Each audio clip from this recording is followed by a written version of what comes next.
Queen Elizabeth made her final appearance just 2 days before her death on Thursday. The monarch, who died peacefully at age 96 at Balmoral Castle in Scotland, formally appointed a new Prime Minister on Tuesday. The new Premier Liz Truss travelled to Balmoral Castle in Scotland, where the Queen traditionally spends her summers, for the meeting. The meeting marked the first time that Queen Elizabeth appointed a new Prime Minister in Scotland. The Queen, who had been experiencing episodic mobility issues before death, was photographed shaking hands with Truss while holding a walking cane and her go-to black handbag. Outgoing Prime Minister Boris Johnson also travelled to Scotland for a formal farewell from the monarch on Tuesday. The Right Honourable Boris Johnson MP had an audience of the Queen this morning and tendered his resignation as Prime Minister and First Lord of the Treasury, which Her Majesty was graciously pleased to accept, Buckingham Palace said in a release.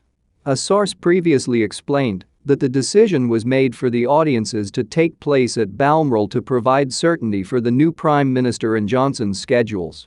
Amid the Queen's mobility issues, they wanted to avoid the issue of alternative arrangements at the last minute had the plan been for the monarch to travel to London or Windsor Castle. Appointing the Prime Minister was one of the Queen's key duties, one she did not delegate to her son and heir Prince Charles. In recent months, Charles took on an increasing number of roles on her behalf in the months before her death. Although she met her first Prime Minister, Sir Winston Churchill, when she stepped off the plane that brought her back from Kenya to Britain in 1952, all the others saw her at the palace prior to Truss, who is the 15th Prime Minister appointed by the Queen. Following Tuesday's audiences, the palace announced the Queen would no longer preside over a scheduled Privy Council meeting on Wednesday, so she could rest. After a full day yesterday, Her Majesty has this afternoon accepted doctors' advice to rest, the palace said in a statement. This means that the Privy Council meeting that had been due to take place this evening will be rearranged. While the Queen scaled back her commitments prior to her death, she made another public appearance to open the new 28-bed Thames Hospice building in Maidenhead in July. Accompanied by her daughter Princess Anne, the Queen was all smiles as she met patient Pat White and chatted with staff and volunteers. She moved around with the aid of a cane, which she has been using regularly since October due to her ongoing mobility issues. It was the Queen's fourth visit to the charity. She first opened Thames Hospice in November 1987.